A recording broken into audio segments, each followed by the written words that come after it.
เอามาห้าออนใส่ห้าออนใส่เราปไปประมาณ1 นาทีแล้วกลับปงเลยสีสันก็จะเป็นแบบนี้เนาะเดี๋ยวใส่แกะที่ไหนก็ สบายดีพอในพอไม่กินนมมดสู่คนนี่ขี่มาเห็ดน้ำหวานหมักเผือกเนาะบ่แม่นน้องเผือกน้ำหวานมักเนาะมันมีหลายอย่างหลายแนวน้องกัน มีมักแล้วก็มีมักเต๋ามี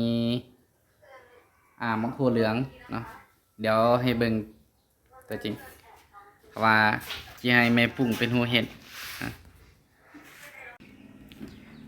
อันนี้เนาะเครื่องที่เฮากะเกียไว้ก็จะมีมักถั่วเหลือง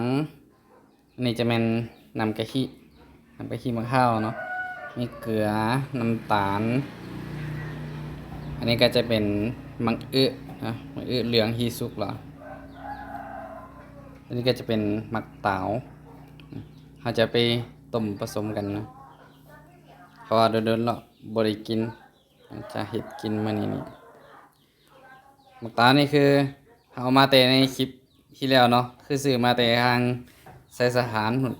แต่ว่ายังบ่ทันได้เฮ็ดกินปานนี้หาก็มาเฮ็ดมื้อนี้เนาะก็จะมีมะพร้าวอ่อนเลยเนาะที่ใส่มะพร้าวอ่อนเลยอันนี้ก็ขี้มือล้วนๆนมจะบ่งามปานใดขูดเอาแล้วเราจะข้างหม้อต้มน้ำร้อนหรอกเดี๋ยวก็เกียมเอาเครื่องที่เฮาก็เกียมไว้หั่นเอาลงหม้อเนาะจะใส่มามันเหลืองก่อนเนาะ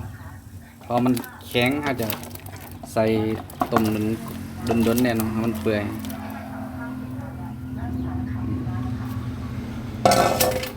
นี่มัน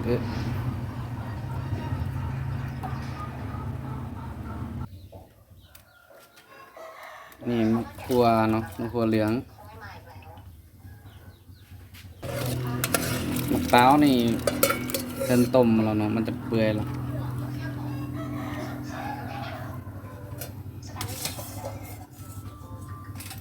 จะบ่ใส่สักครู่หน่อยเนาะเขาใส่แต่มะพร้าวขั่วเหลืองแล้วก็มะมีมะพร้าวอ่อนน้ำแน่ข้าวอ่อนเขาจะไว้หลังจากที่กะว่ามักสุกแล้วจึงจะเอามะพร้าวอ่อนมาใส่เนาะ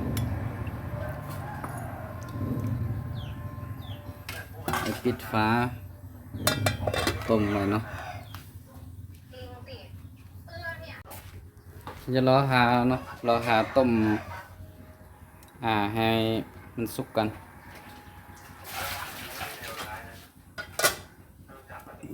ต้มให้มันสุกเลยแล้วเรา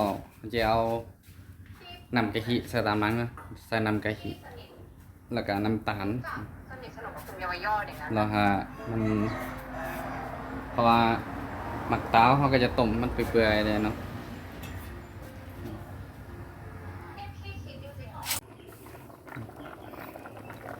ตอนนี้กะว่านั่นเนาะหมักสุกแล้วเขาเอาเกลือมาใส่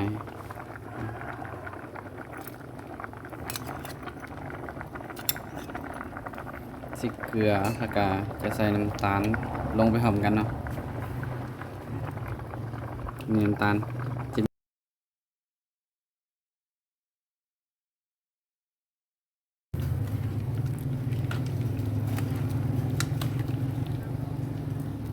นี่หมักหวานก็ใส่หลายเนาะถ้าบ่หมักหวานกับบ่ต้องใส่หลายปานใด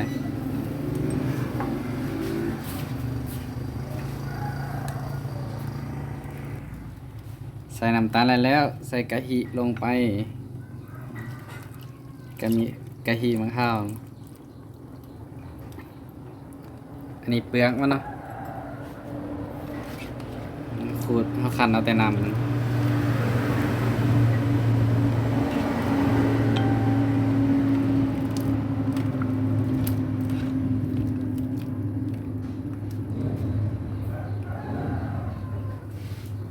เอามาห้าออนใส่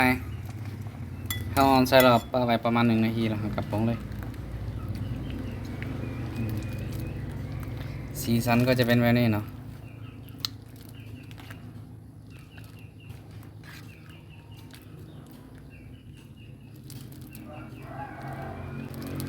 เนี่ยเอาใส่นั่นเนาะเตาถ่านเตาฟืนเนาะบ่แม่นเตาถ่านมันจะได้กลิ่นหอมควันไฟนิดๆเนาะเราหาอันไหนแล้วหากระป๋องตั้งมักเตาหลายๆเพราะว่าเตาอะไรเขาหมัก นี่เนาะมักเตามะข้าวอ่อนกะหมักมะเขือโมเมนต์มะเขือเนาะมะ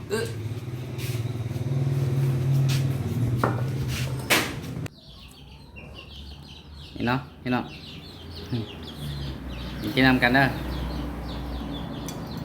ยังฮ้อนๆอยู่เนาะที่มีมะครัวเนาะนี่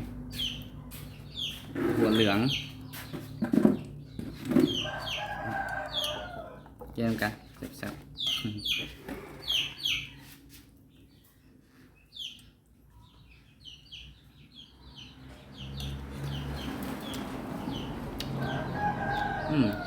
มะข้าวอ่อนเนาะกำลังมันกำลังแซ่บ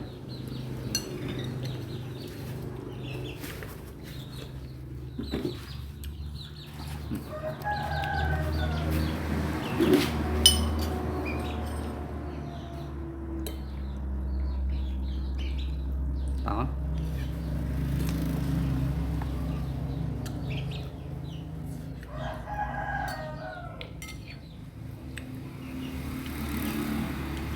ตัวอย่างลองไปเห็ดกินมือเนาะ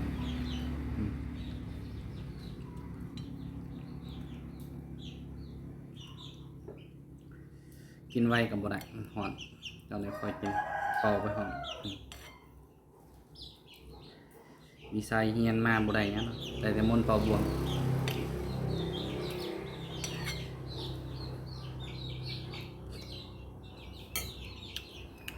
สำหรับพึ่งกะจีจบในช่วง1ก่อนเด้อ